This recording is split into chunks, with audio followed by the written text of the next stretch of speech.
everyone, welcome back to episode 6 of Hub Happenings. Time is flying by. It's a blast and a half, you know? Anyway, we're here at the Hub. It's nighttime, and we're about to do another student profile. I'm gonna put that across the screen right now. Ooh, student profile.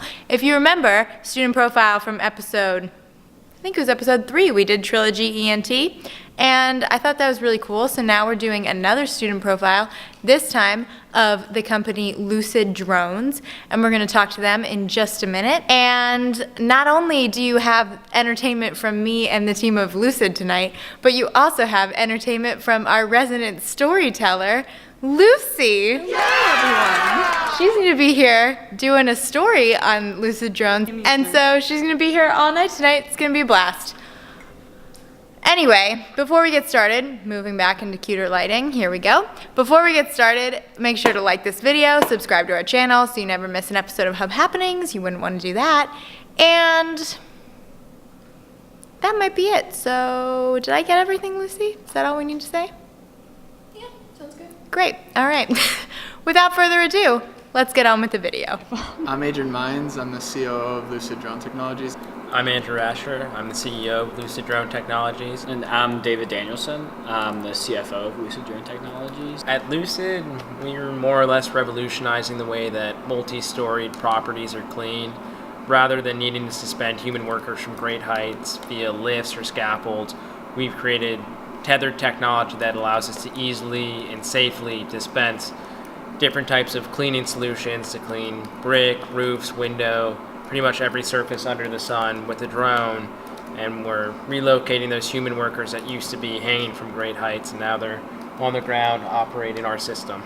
We're simply giving them control and saying, hey, just fly this. You're going to be able to do the job a lot easier, and you'll be able to promise your family that you'll get home. I originally had the idea for using drones to clean buildings when I was in Boulder, Colorado for a summer. I saw people cleaning a skyscraper, and I thought there has to be a better way to do this, and drones are kind of a big thing in tech right now, so I figured why not use the drone technological wave to be able to clean buildings more efficiently. David and I lived on the same freshman dorm, so we've been friends since day one here at Davidson, and he basically came to me with his idea, and I very quickly realized, hey, this is something serious. This is something I want to do.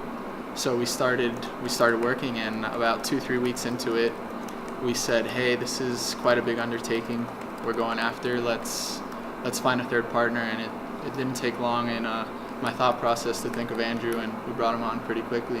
The first thing that we did when we had our idea was apply the Avenger Scholars Program, and that involved writing like a 4 to 5 page paper on what we planned to do with our company, and we ended up being finalists for the program, but we weren't really ready to get any money or win or anything, but it really showed us what we needed to do in order to get to where we wanted to be.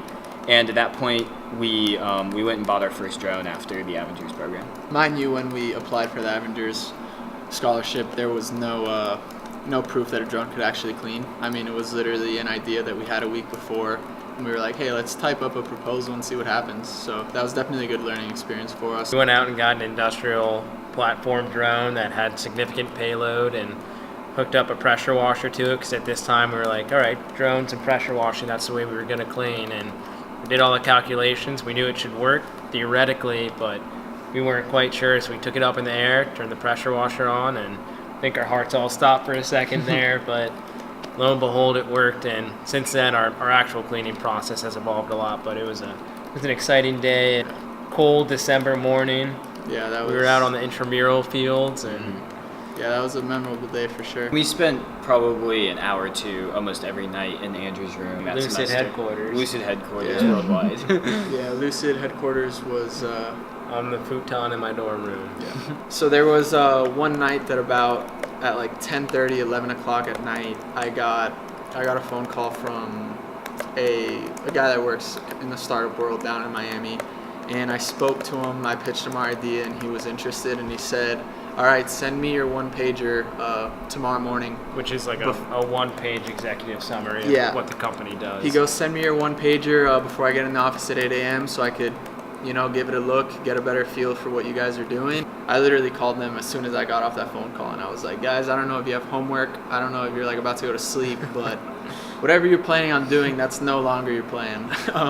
We got some work to do. So from 11 o'clock to 7 in the morning, we were in the library, the basement of the library. I mean, just first of all, figuring out what a one-pager is, what it's supposed to look like, and then we were going to figure out how we were going to fill it up. We were getting pretty tired, and Basically, I was it contributing like, to the one-pager. He wasn't contributing on the one-pager. He was working on the one-pager, and just really set us back like 2 hours. So we sent him to bed, and Andrew and I finished the one-pager. I definitely picked no. it. You had clear sky, and No, then and then I was and then looking- I got no, on thesaurus. No, I was looking on the synonyms on Google. No. Apparently, we have a CEO that has dementia and doesn't remember who came up with the name Lucid. The story was when they applied for the Abinger scholarship, they had applied as clear sky. So we're like, clear sky, clarity. And then we looked at the thesaurus for clear, and we were just going down the word list. We saw lucid, and we're like, sounds good. I like that, yeah. So our goal from the beginning was to apply for the Davidson Venture Fund. We saw it as a really good opportunity for us. We knew that there is a strong mentor program that they had as part of this program, and we saw that the cash that we would receive as an investment from winning could kind of catapult us to be able to start to expand our operation. But I mean, back when we found our proof of concept in December, we still hadn't formed a business. We didn't really know what we were doing. So there's a lot of learning in between when we got our proof of concept and when we applied for the venture fund. Well, after winning the venture fund, which we were very excited about, we decided that instead of going to Miami like we had planned to over the summer, that we had formed these relationships with these advisors.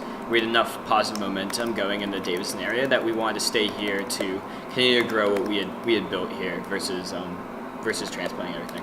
The first integral process was, how can we perfect a service that we could go out and sell? So we started in the residential market. And a big thanks to Davidson professors for basically being the test sites for our cleaning solutions. I mean, I had one of my professors send out like a massive email saying, hey, Adrian Mines, one of my students, starting his own company.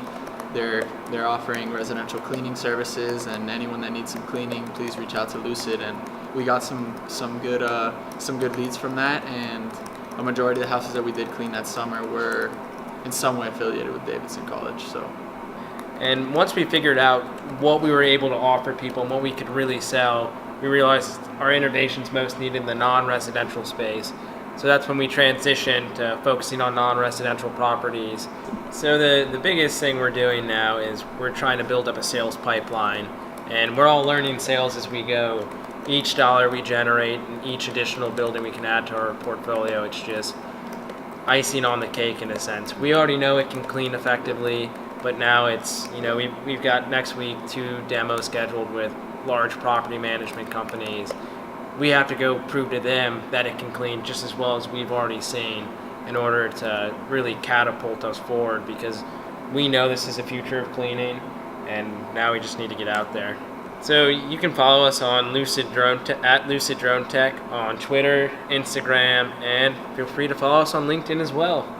Domain is www.luciddronetech.com. Again, here we go. Lucy, how'd you feel about that? This is great, Jessie. We had a great time. We got some good answers to some good questions, being, journalists and such. And such.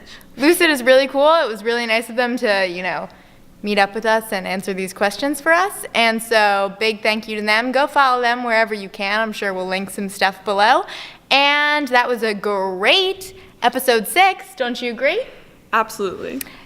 So great. We'll see you next week on episode 7 of Hub Happenings. Bye. Bye.